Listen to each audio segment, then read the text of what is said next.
Some people may have started the new year with the hope of finding a new career. Whether you just need a change or were recently laid off, the 2023 job search may look a bit different.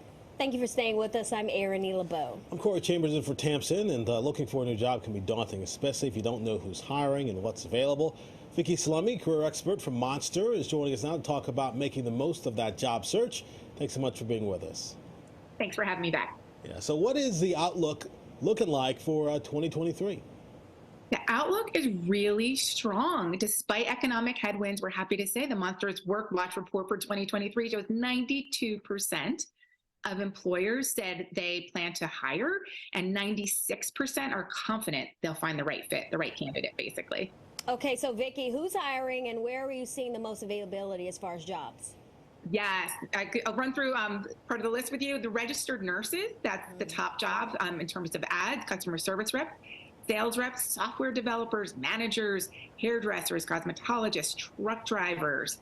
We're seeing a lot of in terms of managers as well, nursing assistants, general operations managers, business operations specialists. So there are plenty of jobs available. Yeah, what about tech workers? I know there have been layoffs lately, big layoffs at Microsoft, Google, Amazon. Are those jobs still abundant or not? Depends what area of tech you're in, but it's a good idea for tech workers first to take a deep breath and then regroup and think about technology is in basically every company, nonprofits, e-commerce, higher ed, you name it. If they don't have technology, they're most likely not viable. They're not a viable company. So tech workers can think about, okay, how can they leverage their current skills into other opportunities that doesn't necessarily need to be a tech company. It could be pretty much any type of company that has positions where their transferable skills are a fit. Okay, so Vicky, speaking of layoffs, should someone take a different approach to their job search if they were laid off? They can do a few things because number one, it's probably the urgency of having a paycheck coming in the door. So they should polish their resume, immediately start networking, setting up job alerts, applying to jobs within 24 hours. Don't assume they'll be there tomorrow. Network. Keep your skills sharp in terms of finding out by looking at the job descriptions, what key skills might you be missing and how can you get them? Maybe it's a certification, maybe it's online learning, but also you may think about, okay, maybe a part-time job to get you back on your feet quickly that can perhaps leverage into a full-time opportunity.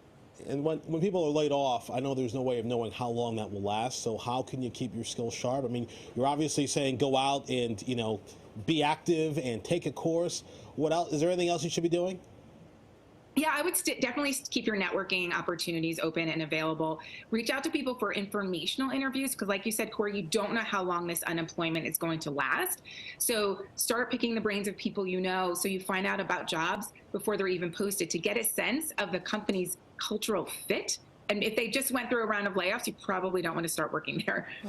Now, Vicky, we know the new year motivates a lot of people to do something new. So what's really driving the job search right now? Is it the new year, just people wanting a change? It's several things. 1/3 of workers who said they were job seeking per a recent Monster poll said it's because they're unemployed. So 96% of people in our New Year, New You poll said they're looking for jobs. So 1/3, again, said they're unemployed. The rest, it's a combination of working in a toxic environment, being burnt out. We were talking about quiet quitting a few weeks ago together on air. It's, they're doing more than one job and not getting paid the salary to match. So compensation is driving a big part of it. Okay, and when you're going to the interview, that's always, that's a stressful thing. You're like, oh, this is make or break. Are those still being done remotely, or is that all in person now? Yes, it's a mix. Some are in person, but the ones that are in remote, I should emphasize, there's no substitute. You have to dress to impress. Don't be casual about it. And our Monster Work Watch report, 67%, so 2/3 of recruiters basically said it's a red flag if the candidate does not dress appropriately for the remote interview. So yes, they're still happening. So it's important to black out distractions, dress for the occasion, and come prepared with questions. You're interviewing them as much as they're interviewing you. Okay, so Vicky, speaking of remote work and working remotely, a lot of jobs out there are offering that to employees. But if someone is searching for a new job, how do you suggest that they approach that in their job search? Should they come straight out and say, I just want to work remotely?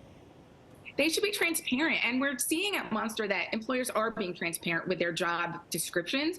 So when you have that first conversation with an employer, you can say up front, you can also put it on your resume and say, I'm looking for a 100% remote job.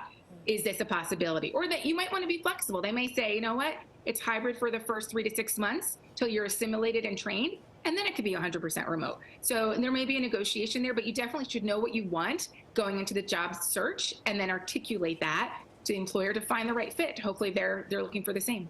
All right. Makes a lot of sense, Vicki. Thank you so much for joining us today. Thank you. All right. And for more career advice or to search for open jobs now, go to monster.com.